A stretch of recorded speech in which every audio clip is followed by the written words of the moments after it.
हाँ जी, so hello and welcome everyone. So कैसे हैं आप सभी लोग। वेलकम है एसएम ट्रेड्स आपका आपके अपने यूट्यूब चैनल के अंदर। और देखेंगे दोस्तों हम निफ्टी एंड बैंक निफ्टी को कि आने वाले वीक में मतलब कैसे मोमेंटम रह सकता है। देखिए कल होने वाला है 23 अक्टूबर का दिन, और 23 अक्टूबर को देखेंगे मार्केट के अंदर किस तरीके से मोमेंटम हैपन हो सकता है। क्या मार्केट के अंदर यहाँ से बाइंग कंटिन्यू हो पाएगी, या मार्केट के अंदर फिर से सेल ऑफ आ सकता है, या प्रॉफिट बुकिंग या कैसे देखने को मिल सकता है। सारे प्राइस पॉइंट्स को ध्यान से समझेंगे और उनके अकॉर्डिंगली हम प्लान करेंगे। तो चलिए let's get started the video और करते हैं मार्केट का एनालिसिस। उससे पहले चैनल पर नए हो तो सब्सक्राइब लाइक कर देना, और जो भी सीखना चाहते हैं डिस्क्रिप्शन में व्हाट्सएप का नंबर दिया हुआ है, आप वहाँ के ऊपर मैसेज करके एनरोल कर सकते हैं। यहाँ पे आपको नंबर मिल जाएगा। सो चलिए स्टार्ट करते हैं। सबसे पहले हम जब भी एनालिसिस स्टार्ट करते हैं हमेशा हम बड़े टाइम फ्रेम से करते होते हैं, क्योंकि सबसे पहले आप सभी को दीपावली की बहुत बहुत शुभकामनाएं। उम्मीद करते हैं आप दीपावली में जैसे रोशनी बढ़ी है आप सभी के घरों में, आपके लाइफ में ऐसे रोशनी आए, आप आगे बढ़ो लाइफ के अंदर, खूब ग्रो करो। अभी हम स्टार्ट करते हैं। दीपावली आने से पहले देखो मार्केट ने कितना बढ़िया अपसाइड मूव दिया है ना। मतलब वीकली चार्ट देखा जाए तो बहुत ही अच्छा दिख रहा है, मार्केट में कंटिन्यूएशन में बाइंग देखने को मिली है। आप देखो कुछ छोटे छोटे पॉइंट्स नोट करा करो। देखो मार्केट में एक सेलिंग मोमेंटम आया, लेकिन एकदम से बायर्स ने उसको पूरा पुशअप कर लिया, एनगल्फ कर लिया जिसको हम बोल देते हैं। अब ये weekly time frame markets bullish हैं। अगर मैं डेली टाइम फ्रेम्स की भी यहाँ पे बात करूँ तो अगर आप डेली टाइम फ्रेम्स में अगर आप देखते हो तो यहाँ पे कहीं ना कहीं आपको दिखेगा कि मार्केट में काफ़ी समय से जो है एक रेंज बाउंडेशन जिसका ब्रेकआउट हुआ, लेकिन फेलियर होने के बाद दोबारा से मार्केट ने ब्रेकआउट कर दिया है। अगर आप इस तरीके से देखोगे तो ऐसे भी अगर आपको देखने को मिलेगा। तो मार्केट को देखने के बहुत सारे नज़रिए हैं। आप किसी भी वे से मार्केट को अंडरस्टैंड कर सकते हो, समझ सकते हो। जैसे इसके हिसाब से देखा जाए तो मार्केट ने इस एक्सपेंडिंग चैनल जो यहाँ पे बन रहा था, पहले ऊपर नीचे की तरफ घूम रहा था, उसके ऊपर आ चुकी है। तो इसका मतलब यहाँ से ये कंटिन्यूएशन में अपसाइड जा सकती है ना। अच्छे खासे लेवल दिख रहे हैं अपने को, तो ठीक है, इसको हम कंटिन्यूशन में प्लान कर सकते हैं। ये अपने को दिख रहा है डेली टाइम फ्रेम में। अब हमें प्लान तो करना होता है, 15 मिनट में ट्रेड करना होता है, आप लोग 5 मिनट में ट्रेड करते होंगे, तो छोटे टाइम फ्रेम में भी शिफ्ट करते हैं। लेकिन देखो छोटे टाइम फ्रेम में जाने से पहले हमेशा मैं बोलता हूँ बड़े चार्ट्स को एनालिसिस करना बहुत ज़रूरी है। अभी हम अगर मैं 1 घंटे के चार्ट में ओपन कर लेता हूँ या 2 घंटे का चार्ट भी ओपन कर लेता हूँ, तो आपको दिखेगा कि मार्केट में रेंज बाउंड है कहीं ना कहीं, ठीक है। क्योंकि ये तो मुहूर्त ट्रेडिंग का दिन था, लेकिन स्लो एंड स्टडी मार्केट ऊपर जा रहे हैं। यहाँ पे आप ध्यान देना, जब भी किसी कैंडल का लो ब्रेक हो रहा है तो एकदम से बाइंग आ रही है, लो ब्रेक हुआ फिर से बाइंग, लो ब्रेक हुआ फिर से बाइंग। तो मतलब कि मार्केट जो है किसी भी लास्ट लोस के नीचे ट्रेड नहीं कर पा रहा। अगर इस लो के नीचे ट्रेड करना शुरू करेगा तो हम सोचेंगे कि यहाँ से वॉलेटाइल मार्केट शुरू हो सकती है, या रेंज बाउंड मार्केट शुरू हो सकती है, या सेल ऑफ आ सकता है। वो हमारा बाद का प्लान है। लेकिन एट दैट टाइम यहाँ पे जो प्राइस एक्शन के हिसाब से दिख रहा है, ये यहाँ से कंटिन्यूशन में दिख सकता है। हो सकता है मैं अगर डे टाइम फ्रेम भी कन्वर्ट करूँ, हो सकता है अगली कैंडल यहाँ तो एक ऐसी गैप अप खुले और एक और बुलिश कैंडल बना दे, या हो सकता है अगर यही गैप खुल जाए तो एक ऐसी कैंडल बना दे, तो यहाँ होता है गैप डाउन खुल जाए तो फिर से एक ऐसी डोजी कैंडल बना दे। तो मतलब कि कहीं ना कहीं देखा जाए ऑप्शन सेलर अच्छा पैसा बना सकते हैं, ऑप्शन बायर मोमेंटम को कैप्चर कर सकते हैं अगर बहुत बड़ी मार्केट नहीं ऊपर खुलती तो। लेकिन देखो ट्रेंड अप ही है, अभी फिलहाल आपको डाउन साइड सोचने का करने का ज़रूरत नहीं है। कहाँ तक ज़रूरत नहीं है उसको भी थोड़ा समझेंगे, प्रॉपर लॉजिकल बातों से समझेंगे। ऐसे नहीं कि रैंडमली बोल दिया तो बस ठीक है।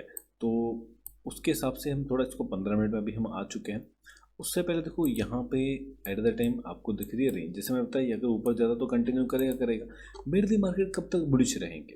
देखो आपको एक सिंपल सा आइडिया बताता हूँ। यहाँ पे देखो अगर मार्केट रेंज में भी जाता है कुछ भी करता है तो ज़्यादा से इसी रेंज में रहेगा, है ना। तो मतलब कहीं ना कहीं घूम फिर के ऊपर नीचे करता करता इसी रेंज में जाके आने वाले टाइम में अपसाइड ही जाना है। हाँ अगर नीचे से नहीं जाना है, एक कंडीशन है, आपको एक लेवल बता देता हूँ, एरिया बता देता हूँ। देखो मेरा काम है आपको गाइड करना। बहुत सारे लोग बोलते हैं सर आप एनालिसिस क्यों डालते हैं, तो मेरा देखो एनालिसिस क्या होता है, ये एनालिसिस बहुत सारे लोगों को हेल्प कर देता है। जैसे देखो मैंने तो ट्रेड करना ही होता है, तो मैं जब अपने लिए मार्केट देखता हूँ, अपना व्यू बनाता हूँ, या जो भी अपना प्लान करता हूँ, मतलब जो भी देखो मेरे टेक्निक्स हैं, जो भी मैं सेटअप देता हूँ, तो मैं उस अगर सेटअप को देखने के साथ आपके साथ भी अगर मैं वीडियो शेयर कर दूंगा तो आप लोगों का फ़ायदा हो जाता है इस चीज़ है, ठीक है। मेरे को तो मैं तो मेरा भी हो जाता है और आपका भी हो जाता है। मतलब होमवर्क समझ लो, इसको होमवर्क समझ लो कि मेरा भी होमवर्क हो गया और आप लोगों का भी हो गया। और सबसे बड़ी बात देखो मार्केट में आपने कोई स्ट्रेटजी काम नहीं करती होती है, हमेशा एक यूनिक टेक्निक आपके पास क्या यूनिक है, आपकी यूनिक टेक्निक काम करती है। और उसके लिए आपको एक अच्छा मेंटर चाहिए होता है, मेंटर जो आपको सही गाइड करे। अगर आपको सही से गाइडेंस चाहिए, ये हमारे यहाँ पे मैसेज करके एनरोल कर सकते हो क्लासेस के लिए। तो चलो अभी हम यहाँ पे सिंपल सा एरिया में बताता हूँ 25,450 का। जब तक मार्केट 25,450 के ऊपर है, इस रेंज की पर्सनली मैंने क्या किया हुआ है, अपना भी बाय साइड रखा हुआ है।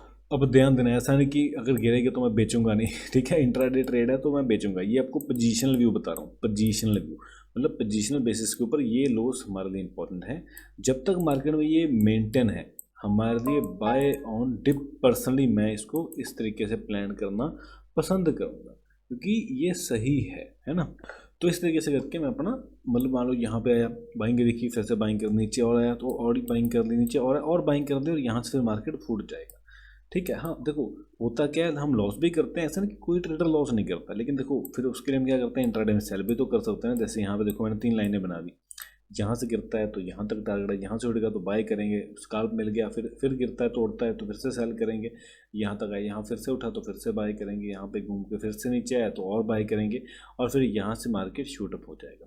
हाँ अगर बाय चांस गिर भी जाता है तो इसके नीचे हम बेरिश भी प्लान भी तो कर सकते हैं ना, तो वो अपने को मार्केट बता देगा अपने आप ही।